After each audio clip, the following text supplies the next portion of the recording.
Good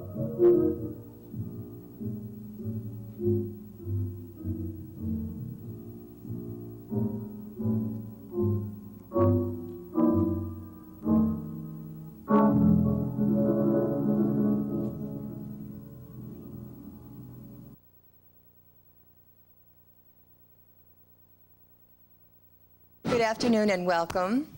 This is our second Business of Jazz seminar at the Mary Lou Williams Women in Jazz Festival here at the Kennedy Center. Thank you all for coming. Today we have with us a very esteemed panel of colleagues of mine from all over the country, and I'd like to start by introducing them from my right. Marianne Topper, who is with the Jazz Tree, and Marianne is a manager, booking agent, and has been critically praised as the Colonel Parker of jazz recently, in none other than the New York Times. So, and to my immediate right is her client, vocalist Jane Monheit, who I hope all of you had a chance to hear on Thursday evening. Jane was wonderful. Didn't she give a great performance? Yeah. And she's all of, what, 23? 23 years old. So we're going to talk to Jane about how she got started and how she's continuing to develop her career. And to my left is Alexa Birdsong. Alexa has her own production company, Birdsong Productions. And Alexa was with us yesterday, as those of you who were also know. Alexa is a producer of special events and concerts. And gosh, last week you were producing the Heritage Jazz Festival down in New Orleans, right? Yeah, the evening concerts for the New Orleans Jazz and Heritage Festival. Okay. And then to her left is my colleague, Helene Grease, who's from Third Floor Media. She created, how many years ago? 10. 10 years ago. And Helene is a publicist, and she actually handles Jane Monheit. So, you see, we have a theme going here. And then to her left is our token male for the day, John Van Halle, who is with the Verve Music Group. John is the Vice President of Strategic Planning and Media. New Media and Strategic New Media and Strategic Planning. And John has a particularly relevant story in that he came to this business as a trombone player, and he decided that he wanted to pursue the business part of it, so he went to Verve, which was GRP at that time, and became an intern. And so he has risen through the ranks from intern to VP. So we're all going to talk to him and find out how he did that.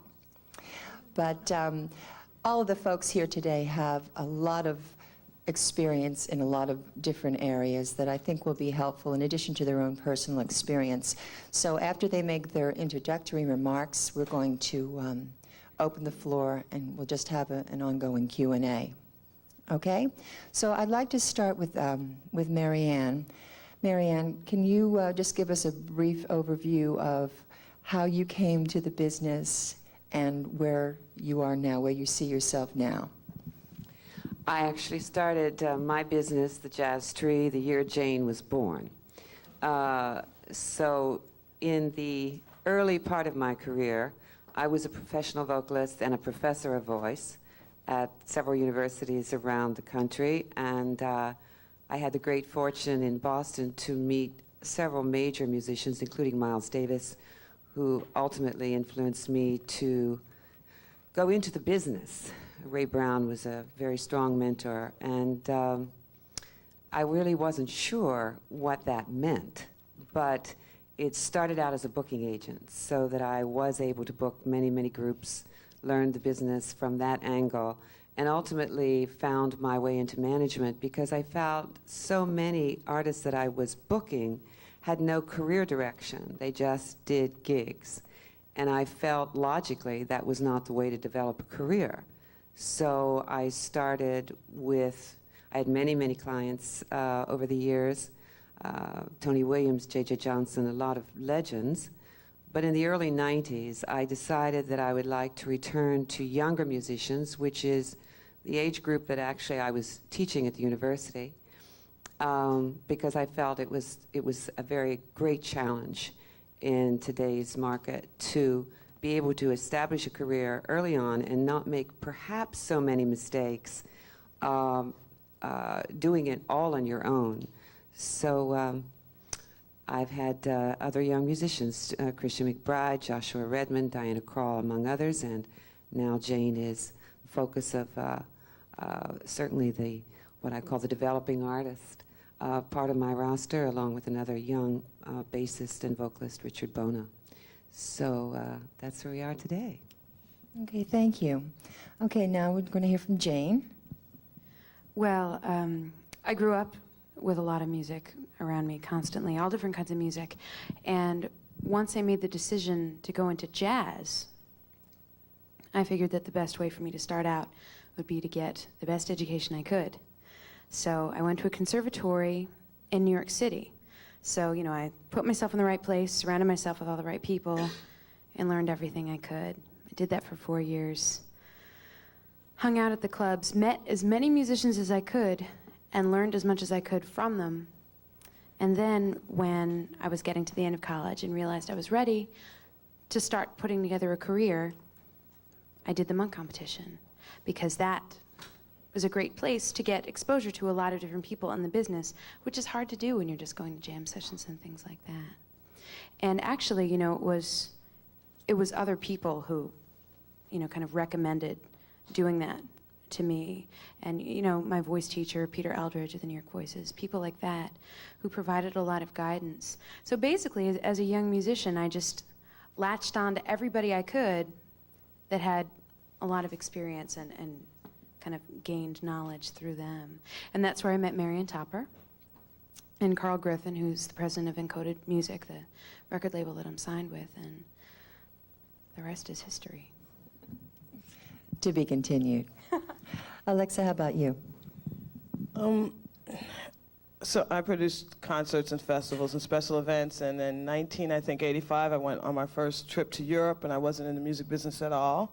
And a friend of a friend was hanging out with Wynton Marsalis, and I went to this huge festival called the Grand Parade du Jazz, and hanging out with Wynton and Faddis and all these cats, and that was August. Came back in January and got a job with George Weins Festival Productions, and turned out that was his festival. I didn't know who this man was, but I got that job as an assistant to a producer, and I worked like a dog for 5 years. I traveled the country, worked with major artists, and I just, you know, sacrificed everything because I love the music. I wanted to learn. I figured it was like an opportunity to get a master's degree in jazz music and event marketing. And I did very, very well there. After 5 years, I left and became the associate director of Jazz at Lincoln Center and helped get that program off the ground with Wynton and other people. And I did that, and well, one of my modus operandis is to keep moving. So I left Jazz at Lincoln Center after 5 years, and I started my own company, Birdsong Productions, and I produce events for the National Black Arts Festival, the New Orleans Jazz and Heritage Festival, Aaron Davis Hall at City College, Studio Museum in Harlem, Brooklyn Conservatory of Music, and others that I'm not remembering now. Okay, thank you. How about you, Helene? I have my own publicity firm, which is called Third Floor Media, and we specialize in mostly jazz. We do some world and Latin, but I didn't start out wanting to do that at all. I actually started out wanting to be an actress. And after getting a degree in theater, I went to look for a job at a theater, any job, and I got a job answering the phones and ticket services. And the office that I worked out of was next door to the press agent's office, a job in a field that I had no idea even existed. And so I eventually became her assistant, and that's how I started doing publicity. And I always loved music, different kinds of music, and had an affinity for jazz. And so when I moved away from Lincoln Center and theater, I got a job at a small independent publicity firm that specialized in jazz, and spent 3 years there, and I really developed a love for the music.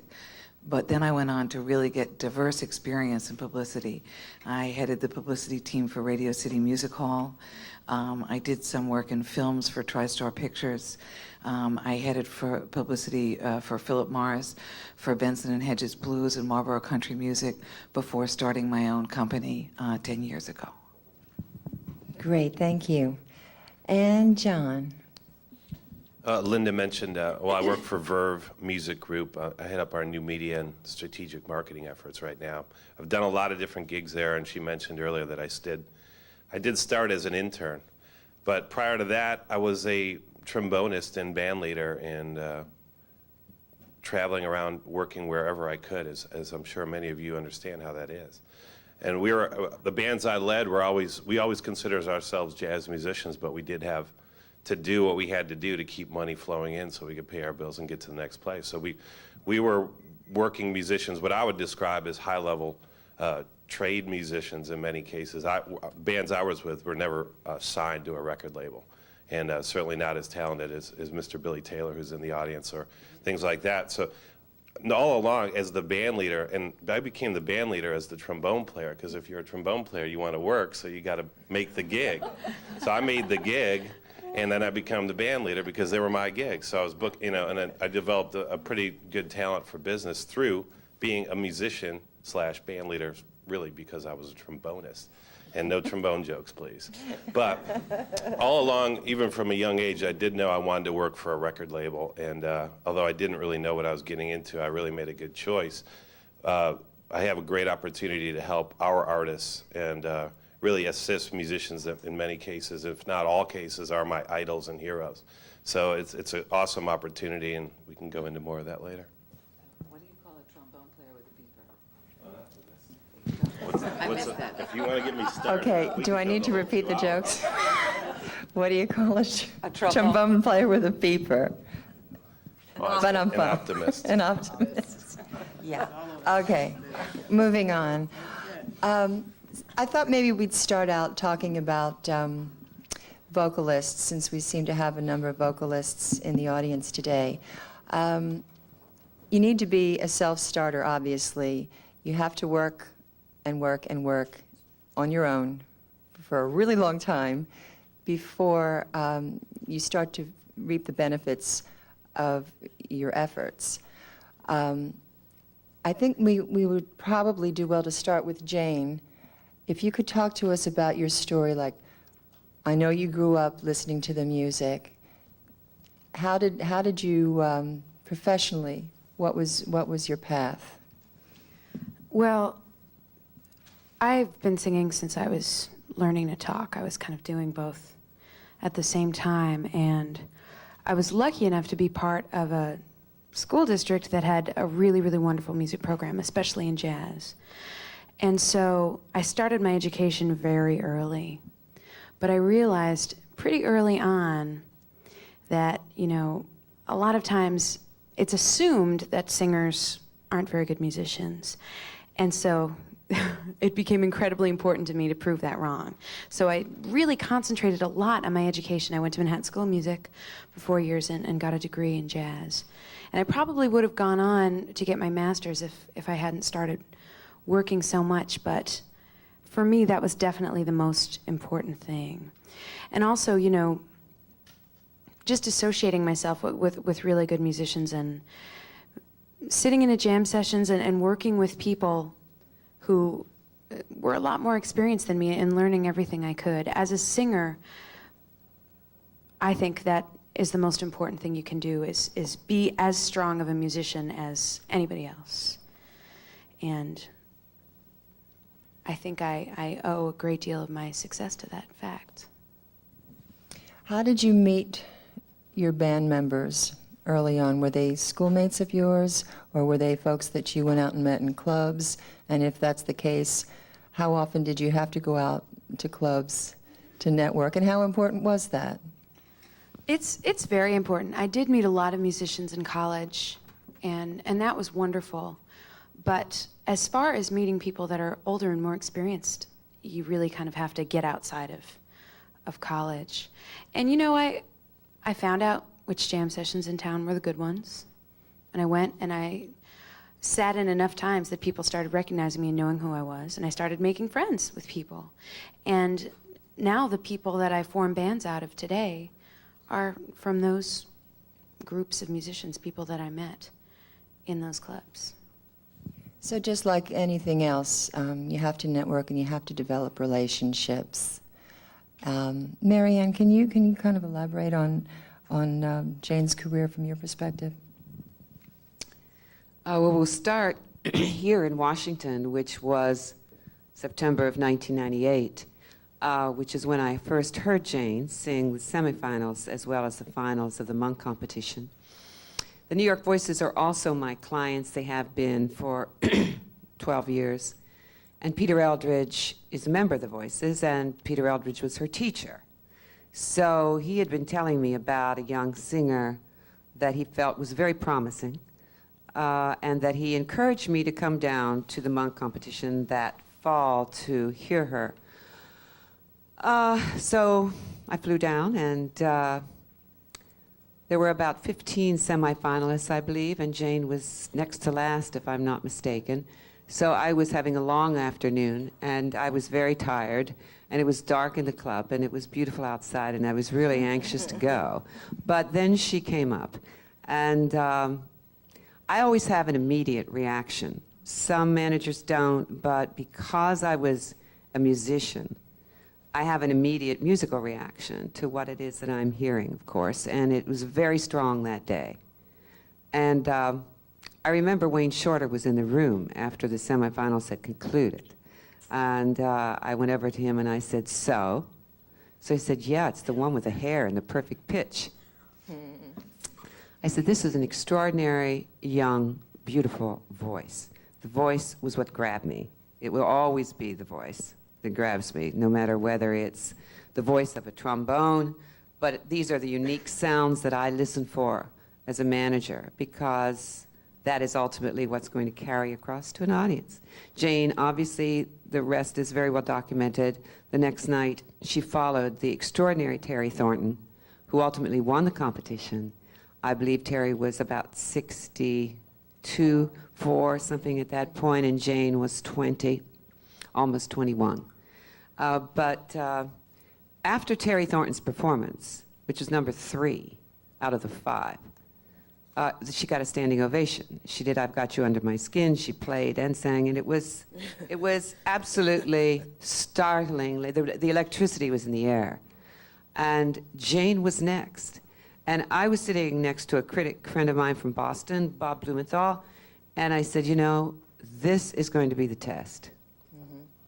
So when Jane walked out and did the now legendary Detour Ahead, I said she did it, completely poised, completely calm. So as a manager, I have to look at those kinds of elements, because talent is the most important element. But there are many other things for you all who are performers to understand what it is that we're looking for as managers. There are many additional non-musical attributes. There are personality, there is poise, there is confidence, all the things that Jane exhibited that night. I realized that this was going to be a very major artist. And ultimately, she finished school and we started. What, aside from Jane, what kind of advice could you give to the folks out here today in terms of doing their homework before they get to you? What level of professionalism do they need to achieve before they even need your services, managerial services? That's a long question. I'm going to try to give you a very short answer. I think Jane certainly referred to that. You really have to be ready. You can't come to a professional manager on any level without having your talent, your thoughts, your business all together, as much as you can have together, certainly doing the kind of thing that you're doing on your own. Many people come to managers mistakenly in the beginning, thinking that they have to have a manager right away. This is not the case. There are very few managers in this business, whether we can probably count them on both hands who are really involved in management and not just sort of answering phones and doing things for you, like your itineraries. That's really not what a manager does. Booking agents are very important for you if you're able to get through the door to one, but you're probably going to have some sort of major demo, and the demos will never get to me unless they are, I do not take unsolicited demos or tapes, ever. Otherwise, I would have a room full of them, just like this. So you will have to be able to convince someone else who has perhaps a record company deal, someone who's also another booking agent, some third party to come to me or any other manager to say, look, check this out. Otherwise, it will get probably put in a bin. And I'm sure that I have not been able to listen to many, many fabulous talents out there because they are coming unsolicited, and I don't know, and I don't have time. We are very limited in time in my business. So I would suggest be ready, do what Jane said, go out there, hang out, network as much as you can, but for heaven's sake, have your craft together, all right? Because there's just no way that you're going to go any further at that point until you start to establish some contacts. Obviously, somebody's a record company president calling me and saying, hey, I've just signed this fabulous artist, and he or she does not have a manager. We need a manager. All record companies now, and John will attest to this, I'm sure, I get more calls from record companies than I do from artists saying, will you please manage, consider, do, blah.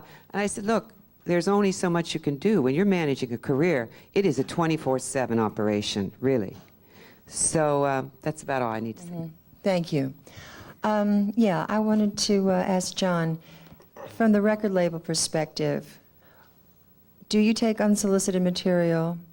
And if so, what is the criteria for that? And if not, how can these folks get around that? Well, I'm not A&R, but our A&R department does not really respond to unsolicited material.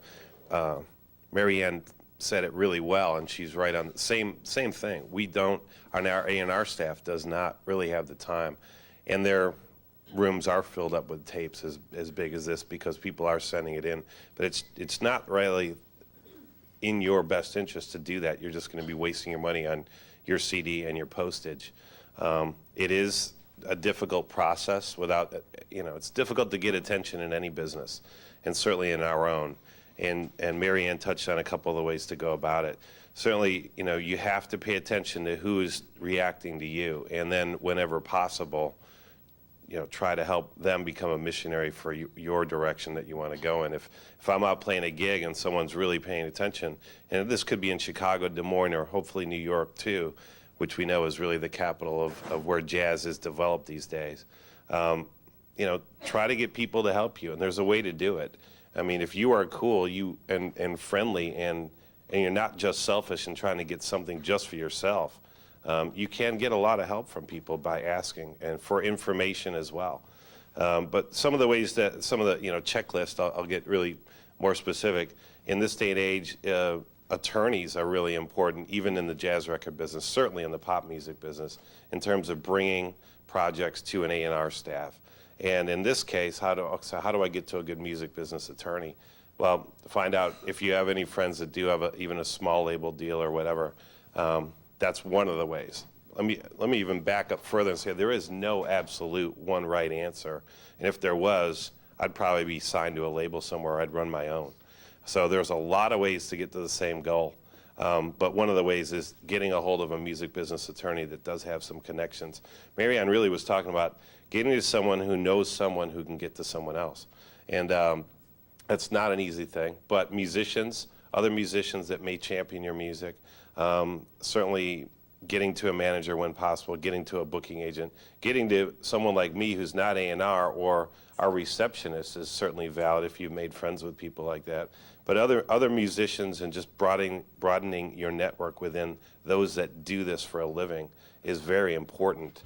And every person that you meet, it's very important. You don't know, how they can help you. It's not just about being selfish, but if you really want to be selfish, you got to be cool. Okay.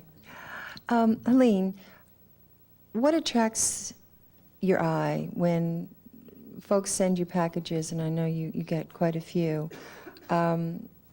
What is there a magic bullet there that we can say, okay, if you do this, then?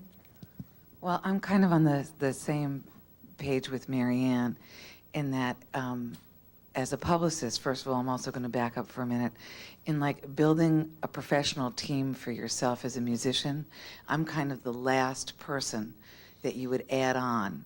You'd want to be able to have a record deal, a booking agent, and a manager before you would seriously need to come and hire a publicist to come on board and help. I'm kind of at the back of your professional train. Important, but the last to add on. And in the same way, Marianne has said that, of course, talent is number one and very important, but there are a million other things, or not a million, a lot of other things that play into it. Having a good story is, for the publicist, the most important second tier of being successful. So that if I look at, if someone comes to me or is recommended to me to do publicity, I need to know that they have a record, that they're playing, that they have dates that they're playing, that, and then I look to see what kind of story I can find. They may not really even know what their own story is, but I talk to them and I think about it and I see if there's a viable story. Because when I make press calls and I talk to the media, if I say, I'm working with a wonderful young singer, her name is Jane Monheit, you should really listen to her. If that is my whole sentence on the phone, if that is what I'm bringing to the journalist, that's the end of the conversation. There are about 50 other great singers that he's heard other publicists and other people talk about in that same day. I have to be able to say, Jane is a new voice on the scene. She is not only really young, she has a vocal quality that belies her age, so that when you listen to her, you really think you're hearing somebody that has decades of experience. She has captured the attention and the hearts of a lot of different people. And we go on from there. So I need to have to be able to talk about a lot of different elements in order to be able to put the artist story across to the journalist. My job is actually a conduit. I'm the translator between the musician and the public, and the way that I am the translator is through the media. So that I talk to the press tells the story or recommends the musician, and then the public gets to read about it, see it, or get interested. So I'm sort of the pass-through, the conduit from the musician to the public. For those who would be doing their own publicity, and most of you will be doing your own publicity and promotion, at least in the beginning, any advice for those folks? Certainly, is that you need to sort of even though you're going to be doing it yourselves, which every single jazz musician who's building a career is going to do for themselves at the beginning. You have to have a bio written for yourself, which looks professional and clean. It's done on a computer that is well written. You need to have some sort of music to send to people on a CD or a tape that's, again, packaged professionally.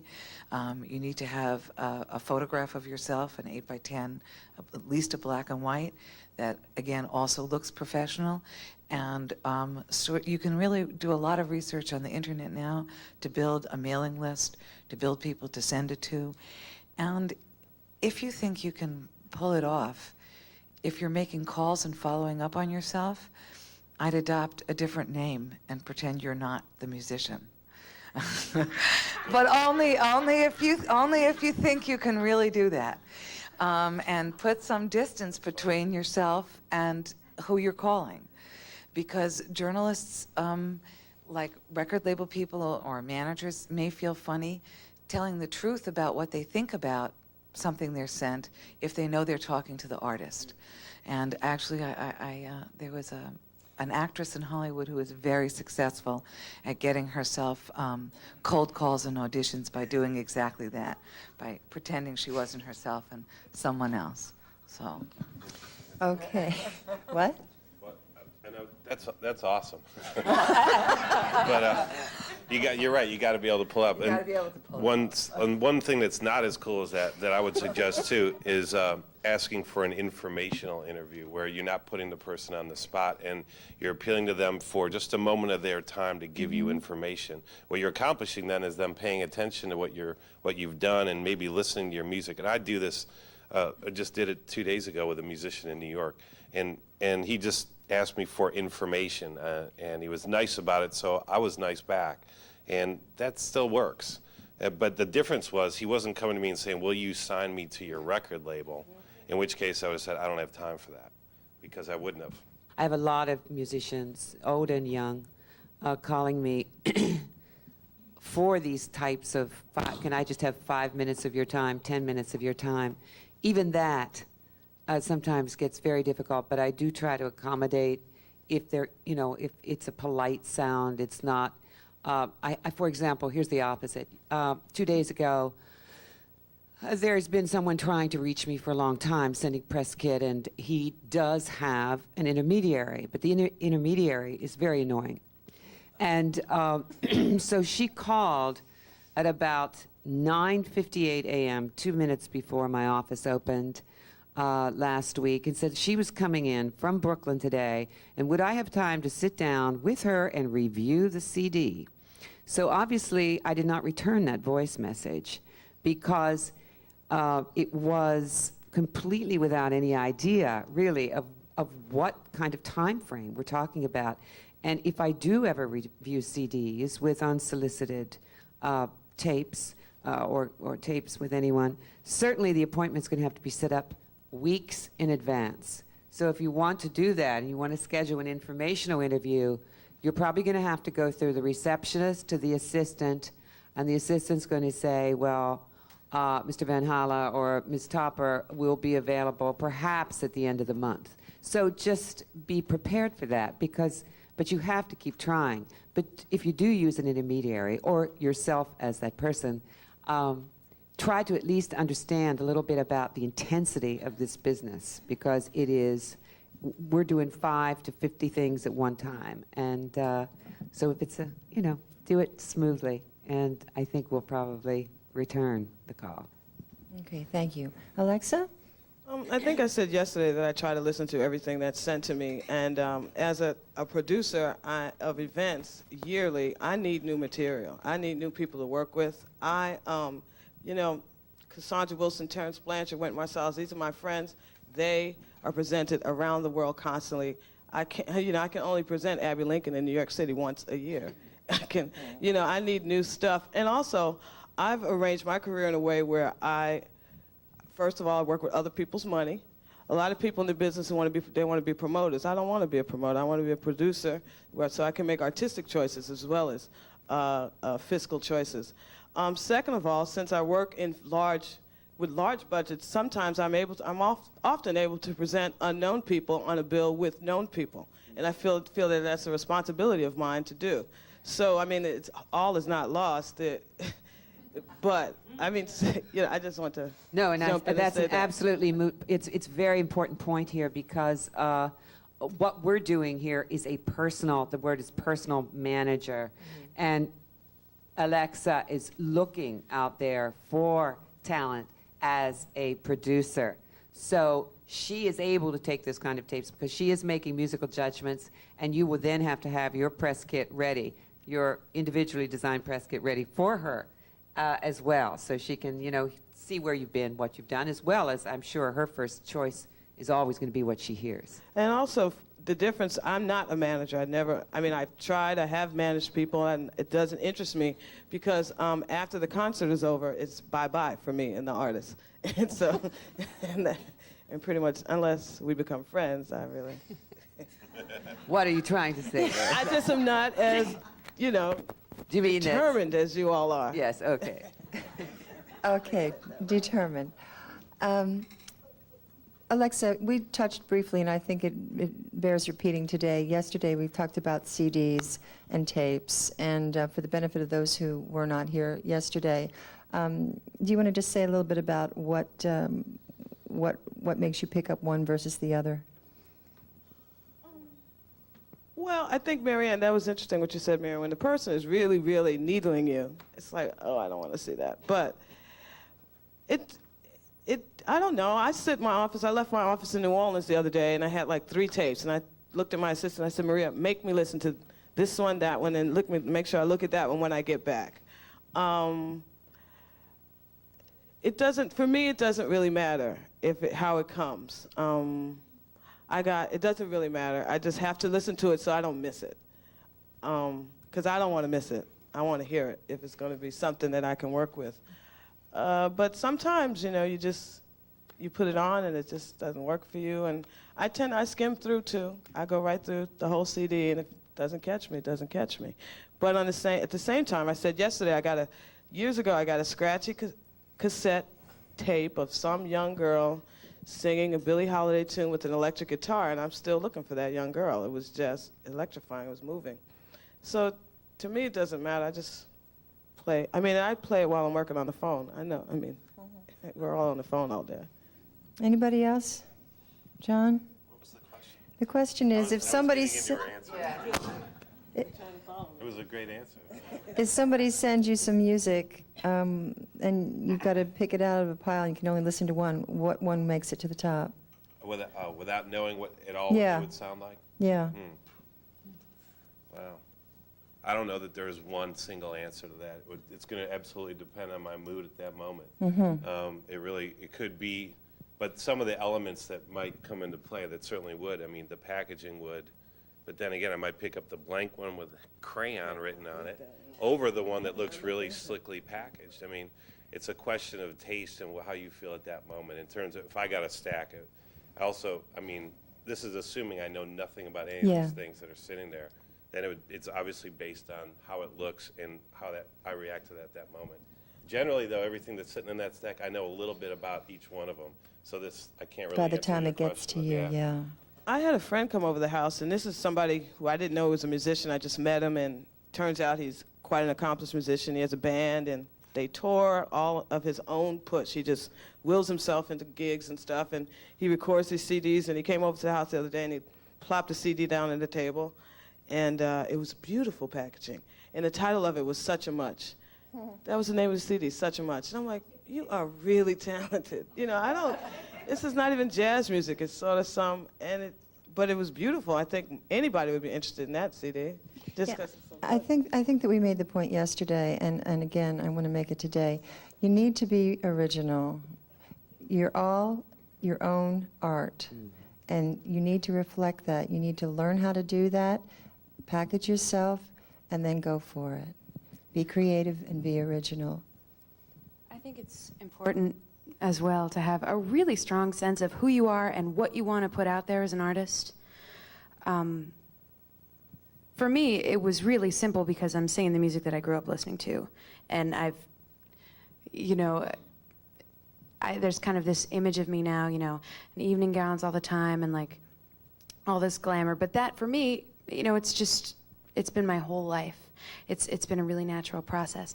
But if you're kind of, like in between and you don't really know, you kind of like doing a lot of different kinds of things and you're not sure which thing you really want to pursue, it's better to focus, to really be strong on one thing and have a definite personality that you're putting out there, both, just in a conversation with someone and in your music, so you're memorable and strong and to be just really confident about it. Even if it's the outest, wildest thing, if you're really strong about who you are, people notice you and remember you so much more than if you're kind of in between and undecided. That's very, that's so true. And Jane's confidence on stage, it seems to me, comes from a very deep sense of knowing what she's doing because she loves it. There is, for those of you who saw her, it's very obvious that she loves what she's doing. This is very honest. This is very sincere. This is one of the things I look for in artists, honesty, musical honesty. I don't really care what path it takes, you know, if it's instrumental, if it's vocalist, if it's a bebop, if it's this, but it has to be honest for you. And another thing I wanted to bring to the to the conversation today, I'm very interested, and I know many other managers are, in seeing you live. In other words, we've been talking a lot now about sending packages and CDs. For me, the way I have always found talent is not through I don't believe ever I've signed an artist that has just been a submission. If they do submit through another person, I listen, I like it. I still will not sign without seeing that personality live several times, because that's really going to be the basis of the career in this music. I mean, it's not like the rockers. They're going out there and they do their tour one every 5 years, or, you know, they're all packaged in a certain way. I really need to see, and hear the emotional honesty. That's absolutely true. I would speak for other record labels as well. I mean, because there's so many great musicians in the world, and we all know them, and there's great musicians everywhere. And just because you're not on a record label doesn't mean you're a great musician. But, you know, we'll hear a great CD. We got to go see them live at least once or twice at minimum. And, you know, we would not sign anybody, nor would Blue Note or Warner Brothers, Columbia, and all the other great indie labels without seeing you live. I couldn't see that happening. I also wanted to go back to sort of something actually Jane was talking about, which feeds into that, which is about being inside the musical community, especially as you're starting out.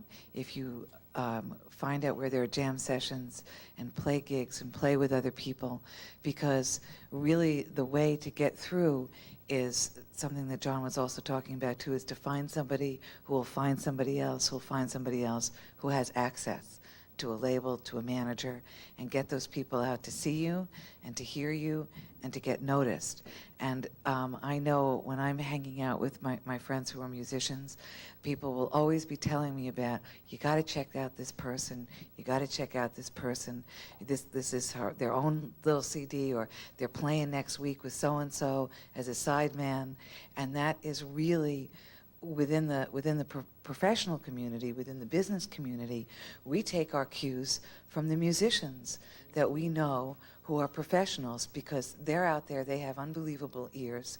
So you need to be out there in the community, learning from and making contacts with and playing with as many different musicians as you can. Yeah, good point.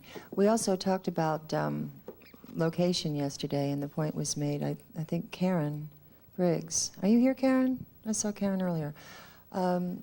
Talked about having lived in 2 out of the 3 musical capitals, if you will, LA and New York. And, you know, maybe sometimes you're going to have to pick up and move to either LA or New York or Nashville, which is the other one.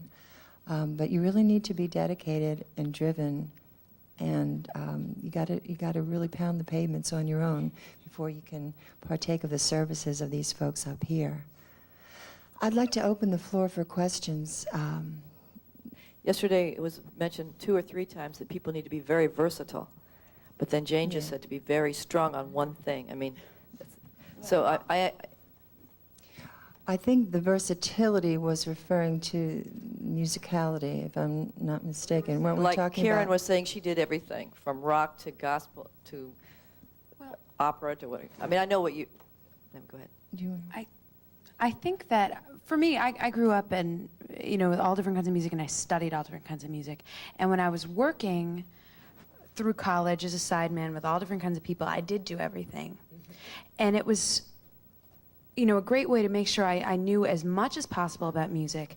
And also, you know, if you want to break into other parts of the career, you know, like jingles, things like that, which can be extremely lucrative, you need the versatility. But as far as just being an artist and putting yourself out there in a place, you know, where, you know, you can get a record deal and have a manager and give something to the public, I think it's important to just have a very strong personality and to just really just know who you are. Even if that involves versatility. I mean, new record has everything on it from old standards to, you know, a David Gates tune to a Joni Mitchell tune to like Summer of the Rainbow, Judy Garland.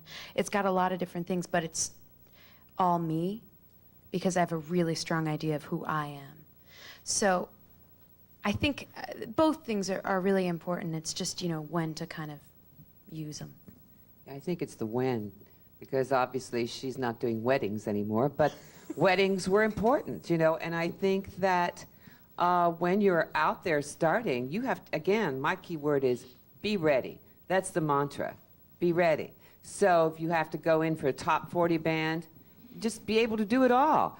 But knowing that someday someone's going to, you know, someone's going to hear you, and you can then say, okay, this is really what I want to be, you know, Bernadette Peters.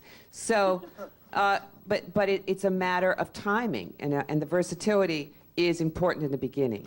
I think versatility is important in terms of lucrativeness. And I just finished doing concerts with, who do I have? Wild Magnolia, Mardi Gras Indians, and Widespread Panic one night, Paul Simon and I forget who the next night, B.B. King and Nancy Wilson the other night. Okay. And I'm going to go from that to a party at a country club for a millionaire and present, I think, the Neville Brothers. But I also have my jazz series at Aaron Davis Hall. And if I was just doing jazz, I would have to work a 9 to 5 at a jazz organization, something I don't want to do anymore. The opportunities are much more limited now that I'm more older and have higher ambitions. So, you know, I'm a jazz head, but I produce various kinds of pop, blues, and Latin salsa music all the time. I would say there's one place where you don't want to show off all your versatility, and that's on your initial demo to a record label or to a manager or to a booking agent, because they're going to go, what am I getting? Schizophrenic. And I know this from personal experience, because back in college I was so proud of all these different tunes that I'd written and great musicians that I'd gotten and a demo that I'd made. But it was some fusion here, some straight ahead jazz here, some this and that. And yeah, I could write all these different styles, I could play all these different styles. And the first guy I played it for was a concert promoter in Chicago, and said, well, you made the classic mistake. And I was crushed, but he was right. And I just presented all these things, and it was like, you know. How many songs do you want on the CD or tape? Burning question. I would suggest no more than 5 are necessary if you do have what Jane was talking about, and you've presented focus and a strong sense of your personal identity. I don't think you truly need more than that, but having more than that is not a bad thing. But don't feel that you need necessarily more than that to present yourself in a strong way. And I have to echo this, because I should have on one of my earlier answers. That sense of individuality transcends everything, and your musicianship is very important. So if I didn't give you that impression, musicianship and your individuality is our number one, and there are these other ancillaries after that that separate you. But I don't believe you need more than 3 to 5 tracks on a great demo to get somebody to pay attention. Mm-hmm. And I don't think they'll listen. You know, I think most record companies say, don't send me any more than that, because we're gonna, you know, drop the needle, dun, dun, dun, dun, and they can hear it. If it's right, we're all gonna hear it right away. 2, 3, 1. Yes, this young lady here. I have a very quick and simple question. Today, everyone needs to be more media savvy, learn how to deal with, you know, the media even before they get a manager, an agent, et cetera. How important is it for an emerging artist to have a website or their own phone list? I'd like to have that addressed by everyone. Why don't we start with Helene on that?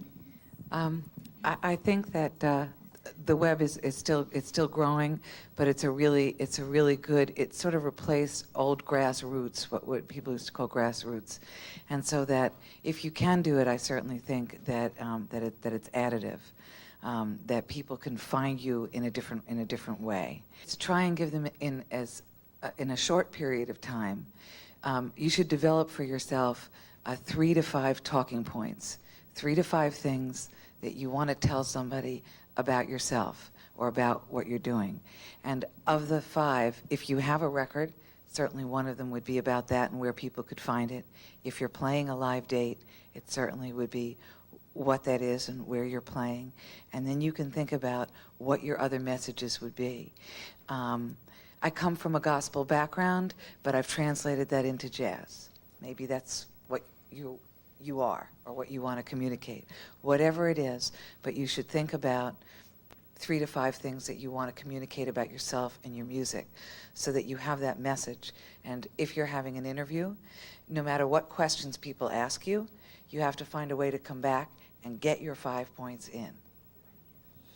So no matter what the question is, you get your answer in. Okay, John, you had a comment? Well, I was just going to say what we're really talking about here is sales and marketing from an individual business owner perspective. You are your own business, and your musicianship is your product.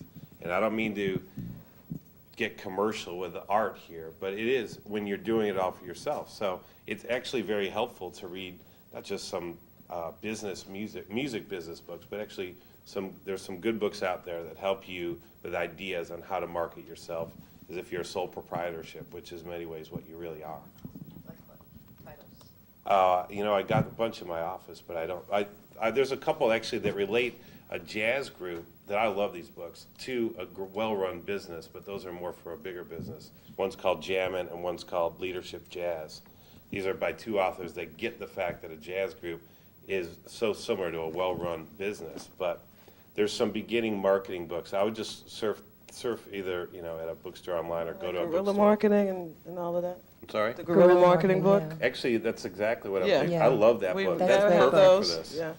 I can't There's remember books on the guerrilla author's marketing. name, but the title is J. Conrad Levison. Yeah, guerrilla marketing. Thank you.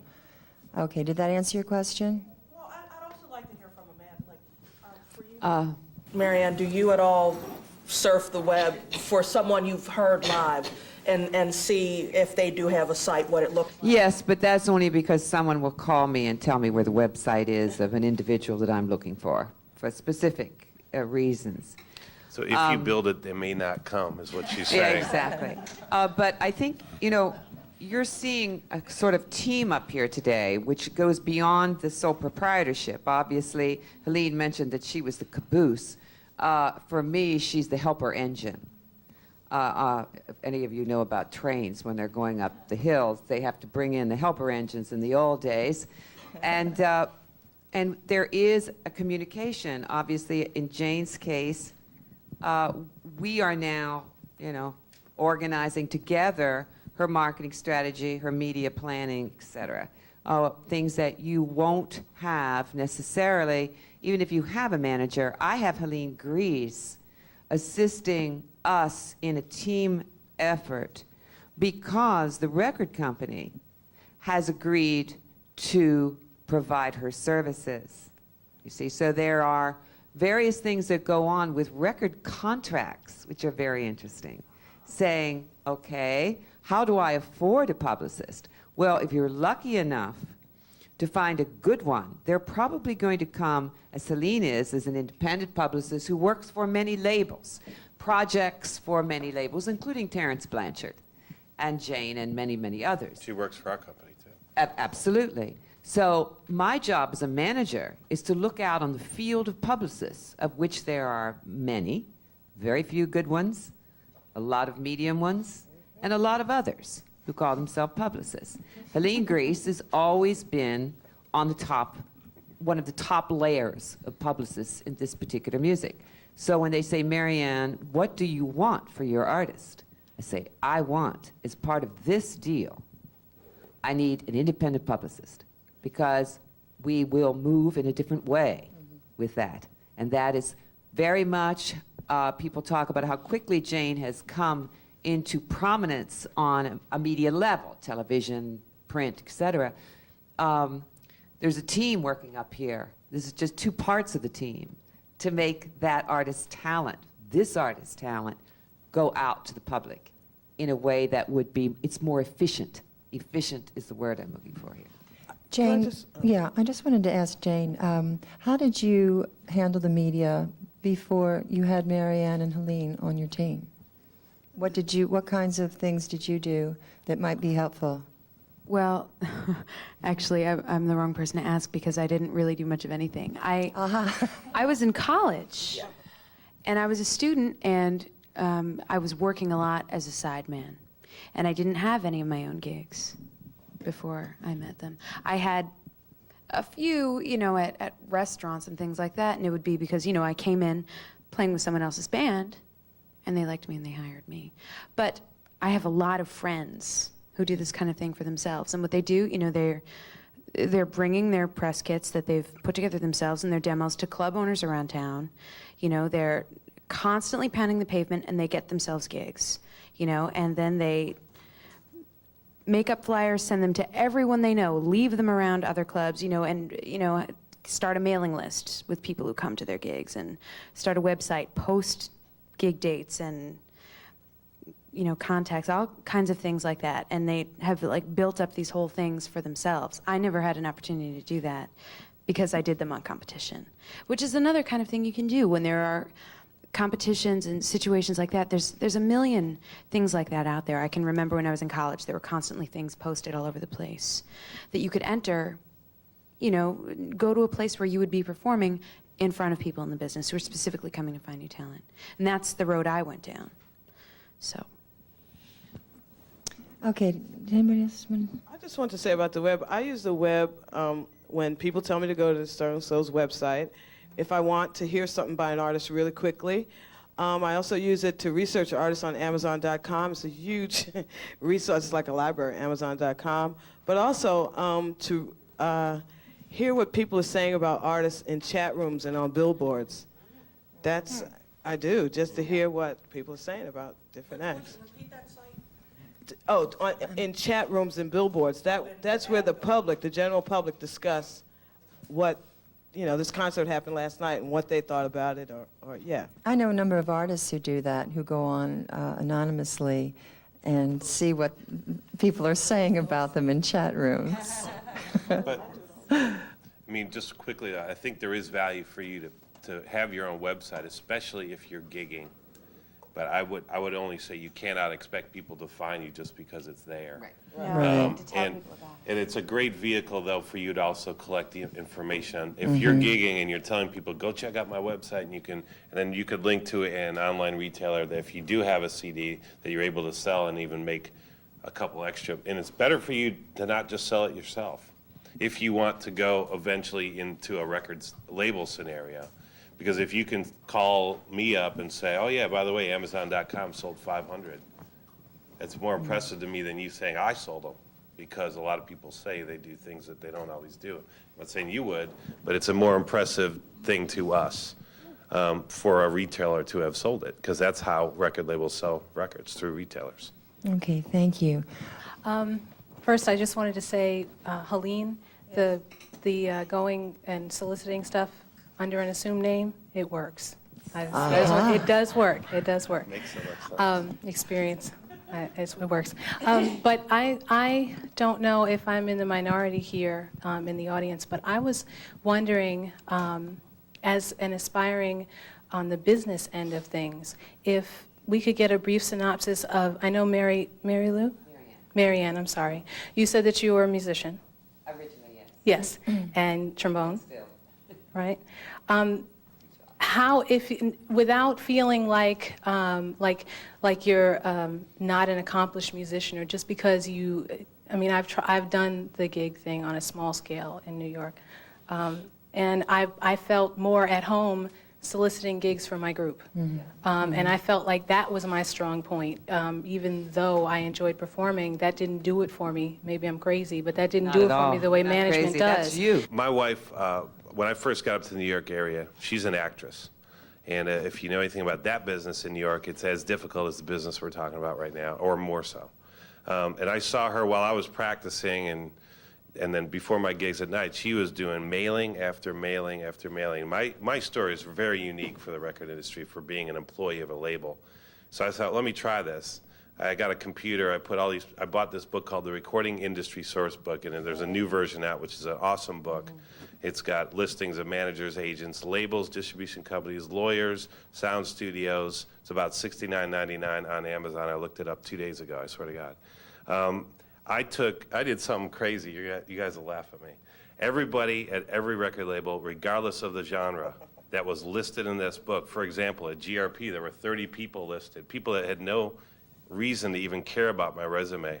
Everyone at every record label that was listed in this book got a letter from me. And those people that took the time to call me back and say, forget about it, got even extra attention from me. And or called me up and said, sorry, we don't have any openings right now. They got put in a separate place. And I basically did a little direct mail campaign, waged a war against the New York record business, and I got in as an intern, and I was gigging at night, so I could kind of afford it, but I had no. And then before you know it, because I was really hungry to do this, I did move up relatively quickly. I had a lot of desire. I didn't want to just get in there and lounge. Man, I'm in the record business, I was working my butt off, so. Oh, well, I was going to say that It's called the Recording Industry Source Book, and 2001 is the most current issue. And it goes for about $70 at a bookstore.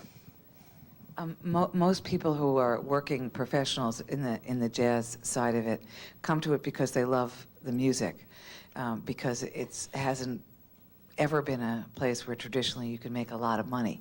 So that if you're in it, you're in it for a reason. So many people come to the business side of it from the music. I mean, I came from another discipline, from acting, but I also love the music. And so like the direction that you're in now and what John is saying is to find a job at whatever end, whether it's management office or booking office or record label, at whatever level you can find, and you'll be able to find your own path, because there'll be people of like minds all around you. I got my job with George Weins Festival Productions through a want ad in the Village Voice. And people think it's amazing, but when you look for a job, you got to look on different levels. And I was very well connected in New York. I had been in New York all my life and worked in the business and worked in other areas. But I answered an ad in the Village Voice, and the first concert I did with him was the recreation of the first jazz concert at Carnegie Hall. So there I am backstage doing that concert. But like John said, when I got in the door, I was hungry, I wanted it, I was very clear about what was going, I looked around, I said, oh, this is the deal? And I just worked really hard. Like Helene said, I think you'll recognize when you're with kindred spirits. I started out, my father was a drummer in a big band, and so like Jane, I grew up with this music, and I sang it professionally for a number of years. But I realized more and more that I was more comfortable behind the scenes supporting the players. But they responded to me for some reason, which I later come to realize is because I know the music, and I also have a good head for business, and I'm a good writer. So I thought, I have to put all these things together. So I do what Helene does. I do publicity work, but I also manage people, and I'm a booking agent, not by choice, but because when you got somebody's got to find the work, But you don't. I mean, I understand how you're feeling, perhaps, like, well, I'm not singing and I'm not playing, so where do I fit in? But if it feels right, and it seems to me that you do kind of feel right going in the direction that you are from what you've said, just stick with it, and you'll be surrounded by people that love what you love, and you know what? That makes it all worthwhile. How do you practice, is my question. How do you find the time to practice? And I was just wondering what your methods were. Because I don't have a teacher, and I don't have that type of mentorship at home, so. Well, I didn't have a teacher till college, so the bulk of my learning was done without a teacher. And it was really just from listening to records constantly and just absorbing it all like a sponge. And not just singers either, like everybody, anything. Any kind of music you can glean something from, But when I got to college, after kind of doing all of that and, being my own teacher for a while, I hooked up with Peter Eldridge, which was so important because he helped me, kind of get rid of the stuff I didn't need and kind of like focus in on who I was. And I mean, as far as practicing, for me, it was always really informal. I mean, I was just singing along with records all the time. Whether they were vocal records or not, I was just singing all the time. And now I have barely, time enough to call my mother and go to the grocery store, let alone practice. So I'm just constantly thinking about music and listening to music and singing all the time. And it's just kind of like breathing now, because you get to a point where you're, at this certain level of development where, your technique is there, and you don't need to constantly sing all the time. In fact, for me now, I need to kind of not sing as much as possible because I'm working so much. I lose my voice like crazy. So I try to just always keep it in my mind. I'm always thinking about it. And I find that I accomplish an awful lot that way.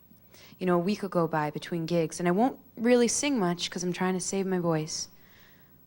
But at the end of that week, I'm a different singer, just from all of the thought that's gone into it. Thanks. I'm Penelope Williams from Atlanta, Georgia, and I'm thinking there are many of us that have been in this business 20 years or more, and there's kind of a mid-career experience going on. Would you ever break, Marianne, would you ever break a mid-career artist? I mean, someone who's been in a more regional environment and then turn them on to a national, international scene? I've done that, actually. I haven't broken them. Let's just say I've brought them back.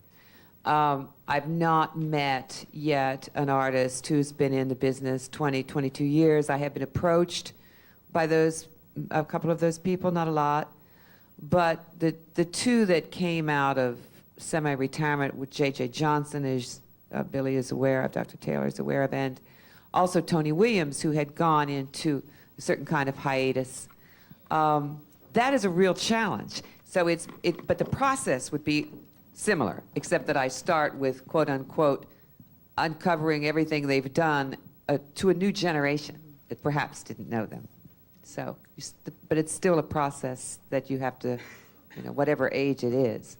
So I have no objection to that, although I am very, very clear right now about certain things that are happening in the industry as pertains to youth. Yes. And how much further do you want me to go, John?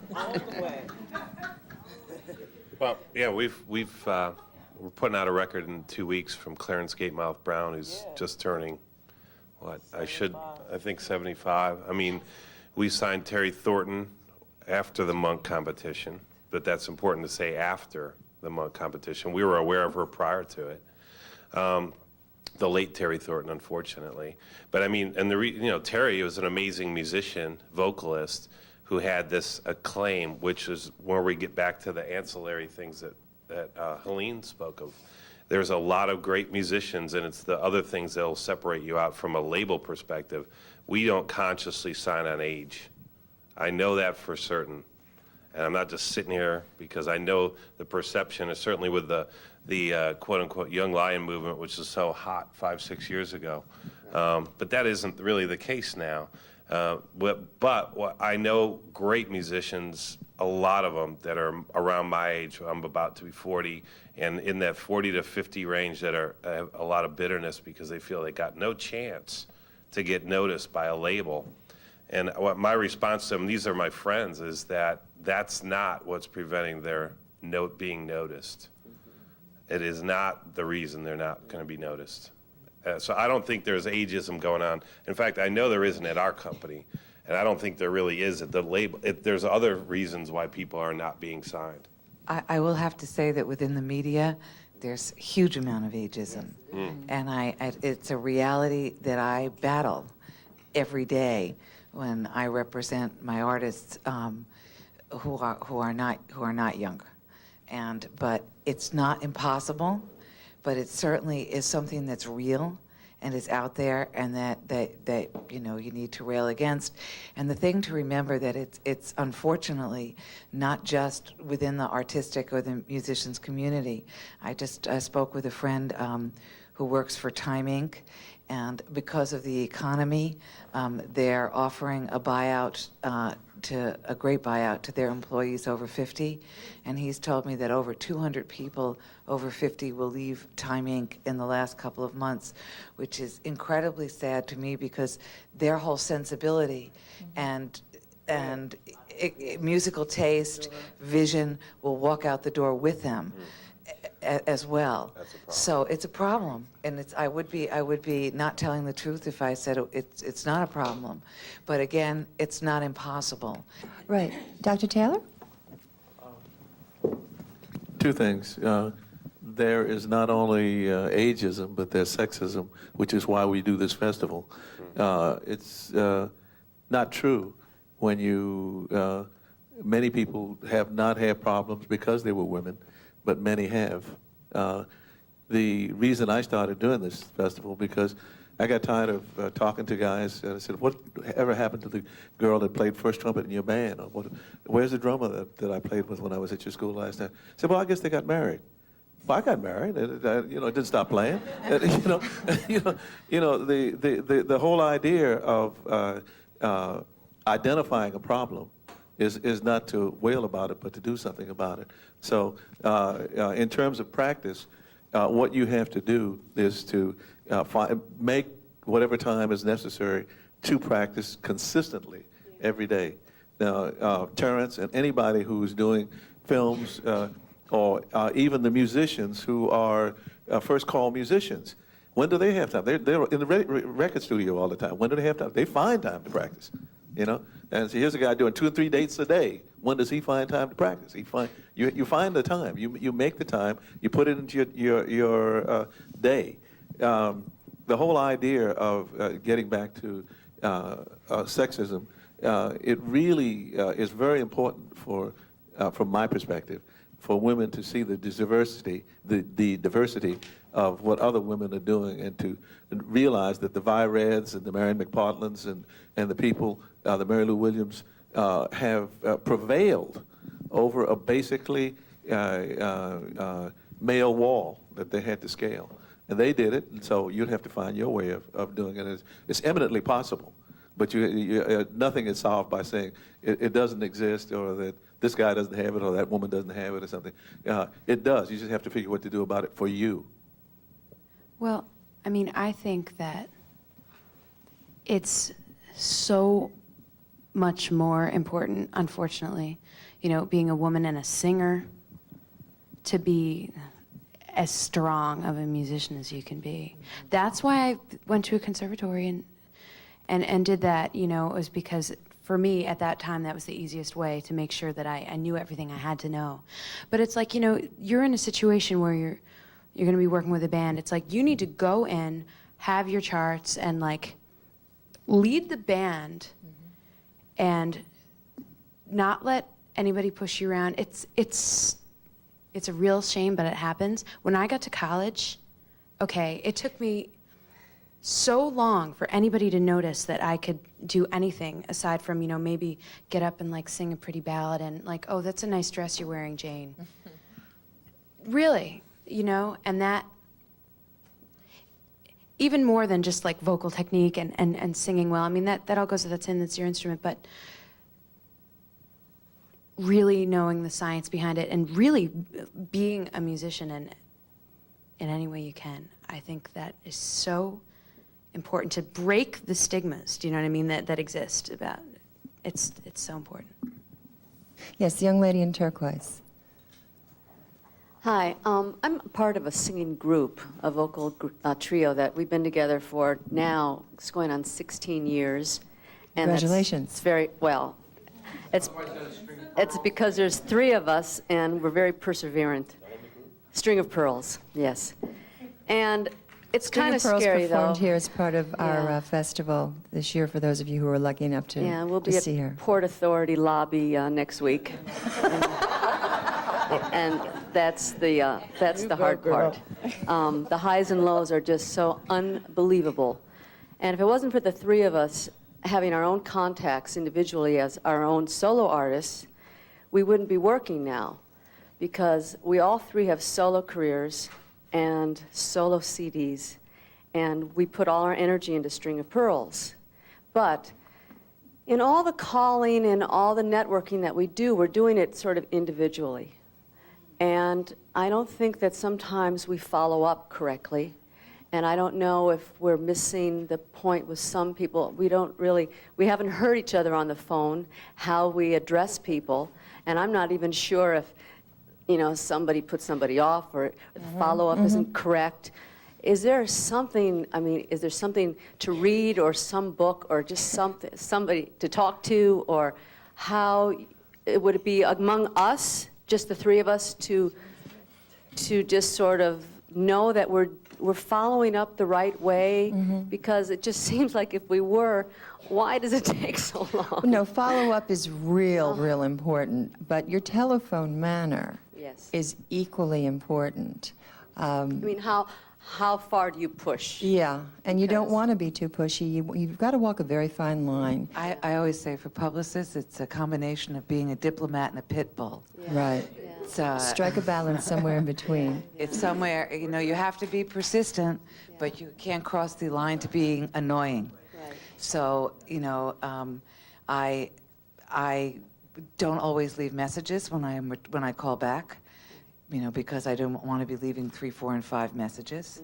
So I call. If I don't get an answer, I don't leave another message. And you can generally, Just feel it out. you can Yeah, generally you need feel to it know out. who you're calling too. Don't just, if you can, sometimes you can help it, but if there's any way that you can find out a little bit about the person that you're calling, that's helpful. And also be very cognizant of their time. Say up front, I know you must be terribly busy. Can you provide me with 30 seconds? This is what I need, or this is what I'd like to tell you. And I know I'm much more receptive when someone is respectful of my time rather than someone who just calls up and says, hi, I'm so-and-so. I saw you the other day, and I thought that maybe you would be able to... Another thing is leave a complete message. Yeah. You'll get, leave a complete message. Either the person will call you back or they'll have someone call you back. But if you leave a message with your name, it's like, I don't know this person. I'm not calling this person Don't be back. too presumptuous. Leave your phone number at the beginning of the message. And not the at end. the end of an hour or a minute and a half. Yeah, that's really, I think, Yeah, and keep That's your a personal messages pet brief. But I may in not the get event... to the end and get your number. In the event that you do get to actually speak to the person and not their voicemail, which I know we've all had nightmares with being in voicemail hell, but when you do actually get to the other party at the other end of the line, it's a great feeling. You don't want to blow your chance. So, be positive, be upbeat, say what you have to say. Say, I'd like to follow up with you. Should I call you in another week? And that'll give them an idea. They can respond and say, no, that's too early, or no, call in 2 weeks, or call my assistant in a month. Say something to introduce the follow-up and let the other person respond to it. And I'm just going to add one more thing. Your frustration that it takes so long, it does. whether you're a professional or not, it just does. We have the same frustrations. Her pitching her artists to publications, me doing my marketing with our label artists to other places that I want more exposure for. The same exact process trying to that you're book an going artist. through. Take We all go forever. through as well. So it's a daily thing for all of us. Question I had also was to make sure that we haven't sort of left out any thing that those of us emerging artists should know about as far as who is interested in new talent. Where are we going to find those want ad kinds of things? And I guess some of you have mentioned some of the magazines. I guess I better subscribe to every one of them so I don't miss anything. Jazz is, Downbeat, etc.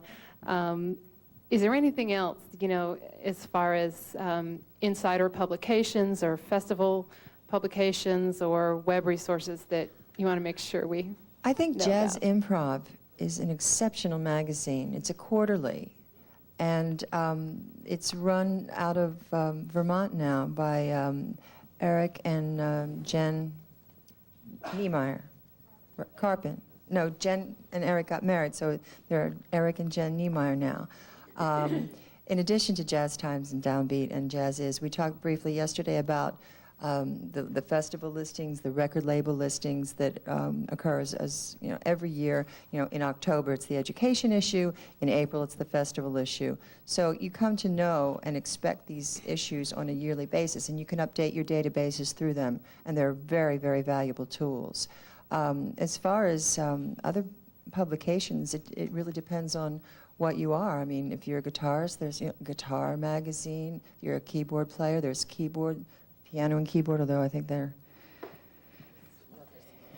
individual music, there's Yeah. trumpet journals, there's Yeah. it's ad infinitum. Go to a very good newsstand or bookstand and scan Borders or Barnes and what's Noble. there and buy, as many as you can afford, one copy of everything, and then figure out what will be specifically useful for you. I mean, doesn't Billboard put out an international directory as well? They do indeed. They do. Yes. Yeah. Any of the summer workshops. I went to Jazz in July in 80, I think 81 or something, and first came into contact with Dr. Billy Taylor and the Aebersold clinics. There are clinics in every corner of the nation, and that's networking. You can become buddies with other players, and certainly the potential is there, as well as being schooled a little more in your craft. And it's immensely helpful. This education arm of jazz is so valid a way to network. You know, it's an opportunity to say hello to Clark Terry, in the elevator and things of that nature, which are really exciting, to meet our forefathers and mothers out there. And they're helping us along. It's a great way to network. Is everyone aware of the International Association of Jazz Educators here? Yes? Is there anyone who's not? Okay. The IAJE is an organization I think we all belong to. Yeah. Dr. Taylor and Penelope are officers within the organization that has been in existence, 20-some years, yes? And, yeah? And there's an annual convention every January. It varies from city to city, but it's the largest gathering of jazz educators and people in the industry in the world. And it's an incredible opportunity to network, to learn, to network, and network. Linda, when does that occur every year? January. I'm taking over as my... January. Where is this now? It's the 9th through the 12th next year in Long Beach, California. Changes Right. cities. But you need, it is the single largest worldwide organization for jazz, and every aspect of the music is represented.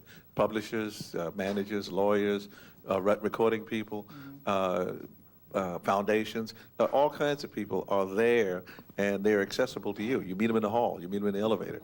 So it's if you're interested in doing these things on your own, that's a great place to start.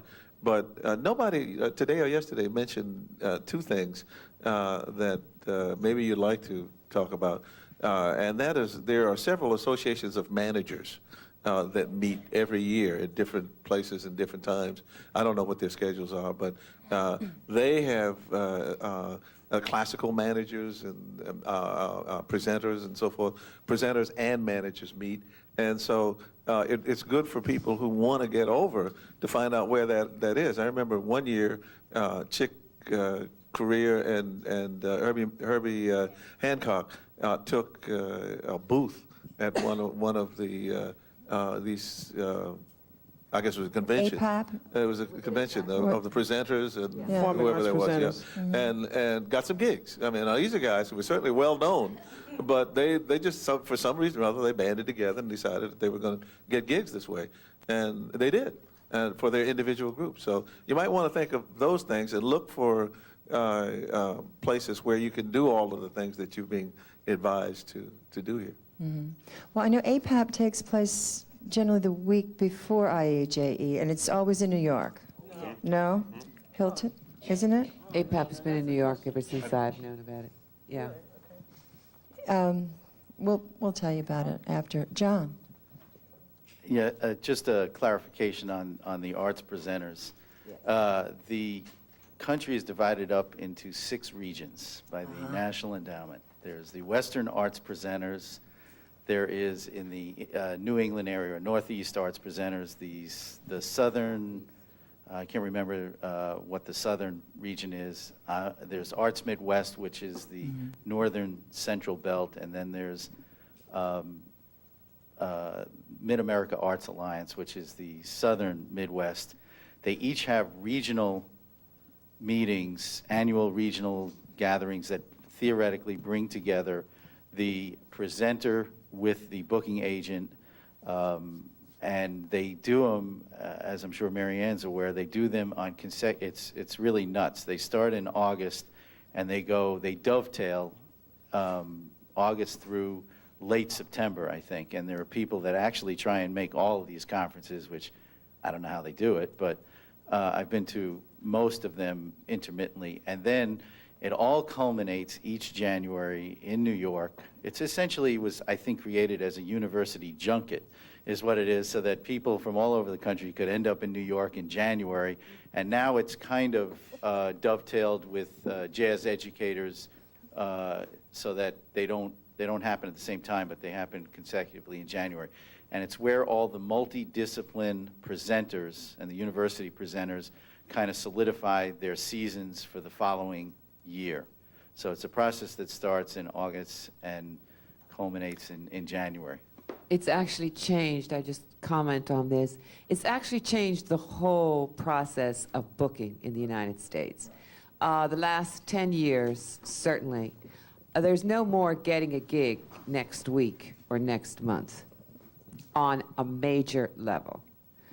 I'm planning schedules now for Jane into 2003 because the arts presenters are now going through their 2002 series, and we are already in the middle of that because in August of 2001, they're going to start the West Coast Conference. California, the Washington area, the whole Pacific Northwest. They're going to get together, all the universities, all the presenters, and now they call fine arts presenters. There's a new thing now. And these multidisciplinary arenas who have 500 to 1,500 seat theaters. And they are going to choose one dance, one opera, one world, one jazz, whatever. And most of their committees are chosen by another committee. So jazz is just, we can't connect it anymore, as Jonathan knows. We used to be able to say, wow, we've got a concert in California. That means we can play a club in Seattle, and we can do this, and we can hook it all together, and you can thread the needle, and somehow I'll get back to New York, and I'll be on a 6-week tour. Wrong.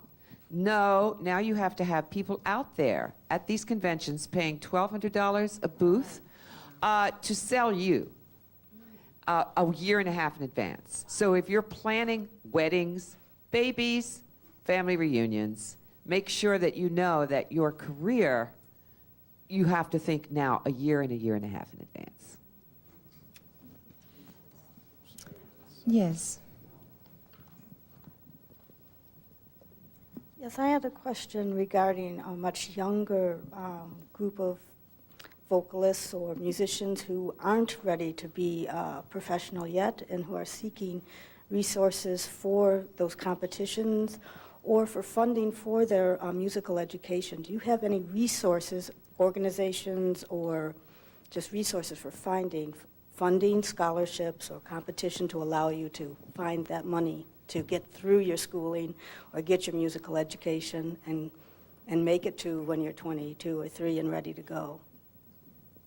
Well, gosh, that's a great question. I think that the internet is an invaluable resource there, and again, you know, that's on you to do. I think that IAJE is also a resource that you should look into. The IAJE does have a website, and there's also another organization, I don't know, IAJE.org. Correct. Right. And through their local chapter, they would be able to give some direction and some assistance. If there isn't, otherwise, in that answer, I'd recommend you talk to your local band director and your high school guidance counselors, who are very well equipped to assist people in getting college funding. But in this case, I had that sense there wasn't a band director to go to. Generally, music teachers know an awful lot about that kind of thing, because that's how I did everything. I was part of my, all-county jazz programs and all, starting at all district, all county, all state. There's all of these different levels of educational, programs that kind of like fan out. And the neat thing about it is generally the people that are brought in to teach are professionals from like all over the industry. I met so many. That's how I got hooked up with Peter Eldridge and New York Voices. When I was 14, they came and taught my All County Jazz Choir. So generally, music teachers are fonts of information about those kinds of things? Unfortunately, these things are drying up. The NEA, it started with the cutting of the funds of the NEA. The NEA was the fountain from which many of these things flowed. When they cut them down to the bone, the first thing they cut was individual awards, such as what you're describing. There were many on the state level, on the city level, and so forth. They're all cut. And so what you have to do is to start from scratch in your neighborhood here or wherever you have some control and get the local people to put them back, because there's no other way. There's no other, it's your money, and there's no other way unless the people who you vote for say this is important in our community, and you have to make them say that. There's no simple way. NPR is being cut, it was put in business to be different from the radio stations that had commercials and so forth. Now Congress is making them more like the ones that they were put in business to be different from.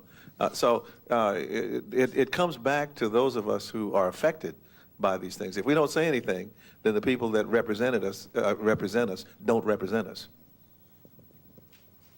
Well said. Yes. Finch. I'm a pianist who just recently moved to Washington, D.C. from Pittsburgh, Pennsylvania. Like a lot of you, I've gone to college, and that's where I got my first real training, and I also went back for my master's degree at the University of Miami. And one thing that I've learned, I've performed in a lot of festivals and a lot of different people, and the art of performing is one thing, but I've noticed that there are a lot of musicians who don't have the art of listening and the whole level of communication on more than just what I say, but how I say it. How could you help someone else learn that or learn it yourself without being offensive? Do you mean listening musically on the bandstand? Or? Listening from the audience and from all over, from not just the artist's perspective, but from the audience perspective. A lot of people say I'm expressing ideas, but maybe they are not sure how to express ideas, or what they're expressing is not what they're wanting to say. I'm just trying to ask you guys as professionals, how is it to open up the communication without being offensive? I need you to be more specific. Okay. Give an example. For a lyric, most lyrics are expressed in one way, but if someone's past experiences says it another way, like you said, changing melody lines or phrases, how could you tell someone what you wanted to, what they heard in comparison to what was said? Are you talking about working on the bandstand with another musician? How would you convey your constructive criticism to that person? Yeah. Okay. Is that the question? I don't know that we're equipped to deal with that issue on Okay. this panel. That's like I said, I Yeah. put it out there, and I heard a lot of different questions, and that was one that I had. Well, this is, I mean, we're not, except for Jane, none of us are making our living on the bandstand at the moment, except for Dr. Taylor. Maybe he can shed some light. Okay. Well, thank you. Thank you very much. If it's something that's between musicians, if that's what you're talking about, you know, it's just, you know, all about kind of like mutual respect. I work in a lot of situations where I'm, you know, like the baby. You know, I come into these situations and I'm working with people who are sometimes, you know, legendary musicians. And sometimes I have to tell them that I don't want something to be the way that they're playing it. And I need it to be my way. And that's a sticky situation. You know, when I'm, you know, for instance, I go into rehearsal for my first record and I'm 21 years old, or 22, just turned 22, and I have to, you know, hand Ron Carter a folder full of music and tell him how I would like it to be played. Not pretty. He's a nice man. That was very scary. No, but, you know...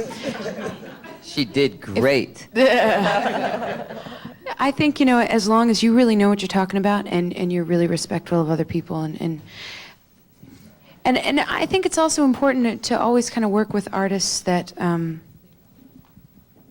number one, are at least as good as you, if not better, but who you really want them to bring something to what you're doing as well. That's another thing about like demos and stuff like that. Get the best guys you can afford, because if it sounds really, really, you know, just make it be really musical. You know, just that's really important. I've been in a lot of rehearsals when I was at Jazz and Lincoln Center, and just watching the cats work it out, and it seems to me you have to be as blunt as humanly possible, and just, that's how they do it. They just look at you and say, and don't have that cymbal sounding like ding, ting, ting, ting, ting. But it's you know, cool. I want it to sound like this. And that's just how people. It's just part of it. It's right. cool. It's always cool. I think the vibe of every band is a little different, but Right. like Linda said, I mean, we're not making our living, I'm not making my living anymore as a musician.